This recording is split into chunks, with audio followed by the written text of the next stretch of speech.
Chapter 3. Rose decides that we're going to put everything in the garden before sorting out what's going to the tip and what's going to the charity shop.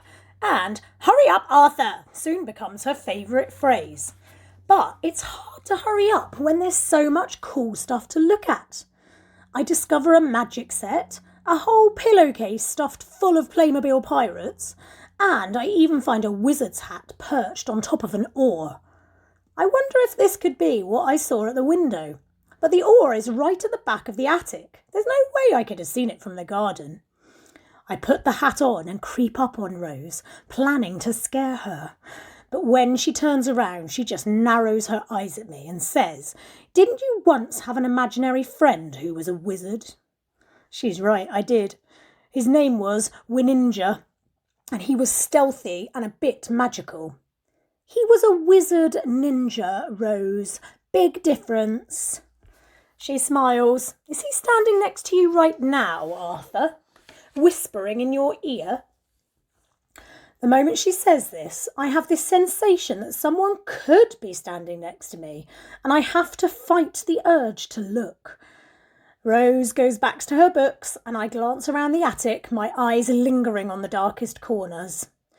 "Hurry up, Arthur," Rose snaps. While Rose takes her bag downstairs, I decide to get started on the dressing up box. I take out an armful of clothes and dump them on the floor. I'm just trying to detangle a ball of beards and wigs when I spot a Quality Street tin buried at the bottom of the box. I pull it out and feel the weight of it in my hands. It's round and dented and has a picture of a soldier and a lady on the front.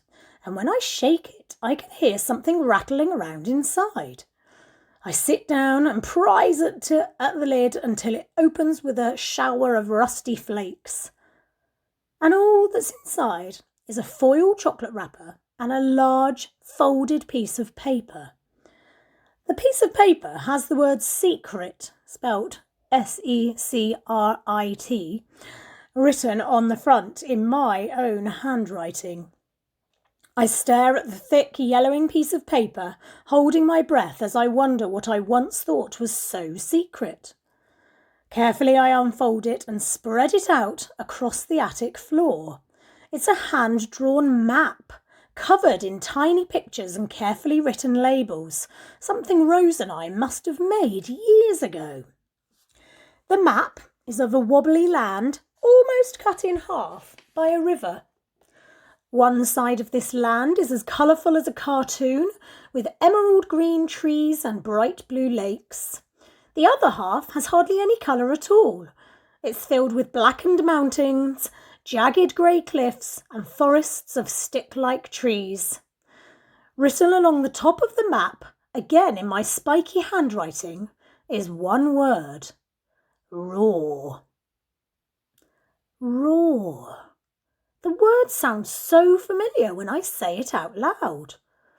My eyes follow the zigzag waves one of us has drawn across the sea, and suddenly I remember the way those waves crashed against the cliffs, and how there were so many of them the sea just seemed to churn and boil. Just when I'm thinking that this map must have been inspired by some place Mum and Dad took us on holiday, I remember something else. Me and Rose bursting into this attic and shouting, "Let's play Roar!" I smile.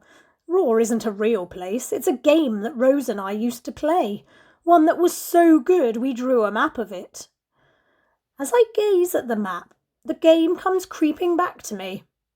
I see mountain ranges stretched between the folds of the paper, and a curving coastline dotted with coves and cliffs. There's a cluster of jelly-shaped islands, labelled Archipelago, a castle rising out of the sea, and 3 dragons soaring through the skies. Butterflies, or maybe fairies, are dotted around everywhere, and sly-looking unicorns peer from between the trees. I can't actually remember sitting next to Rose and drawing these things, but still my mind tingles with recognition and something else. Something I can't quite put my finger on. Rose's footsteps pull me back to the attic. "What's that?" she says, kneeling next to me. It's a map we drew of Raw. She frowns. What's Raw? That game we used to play, you must remember. Not really. We played loads of games up here. But Raw was our favourite. There were wizards and mermaids, and we'd fight and have adventures. We played it loads. Rose looked at me with wide, amused eyes. If you say so, Arthur. I point at the blackened castle rising out of the sea. It's labelled the Crow's Nest. That's where the baddie lived. And look, I tap a black circle. That's my ninja wizard's cave. There he is. A smiling face peeks out of the cave, a pointed hat sitting on his head. I'm sure you had a friend too. Rose searches the jelly-shaped islands until she spots something. A girl's head poking out of the sea. She had blue hair drifting around her and the word Mitch written by her silver tail. Mitch, says Rose, frowning. Then she smiles. She was a mermaid witch with a bad temper and webbed fingers and a magic tail. Sun streams through the window and outside the birds sing. Just for a moment, it's like when we were little, when we used to finish each other's sentences and make stuff up faster than we could think it. Together we stare at the map. Suddenly Rose shakes her head and jumps to her feet. She grabs a bulging bin bag and drags it towards the door. Hurry up, Arthur, she calls over her shoulder, or we'll never get our den. When I hear the bag thumping down the stairs, I turn back to the map. I can't resist. My eyes wander over pathways and streams and mountain passes, and I start to lose myself in this strange place we invented. Then something catches my eye. A flicker of movement, a flash of light, and I find myself staring at the crow's nest. I see something that I missed before. A face is looking out of a window. The face is pale, with round eyes and a crooked, stitched mouth.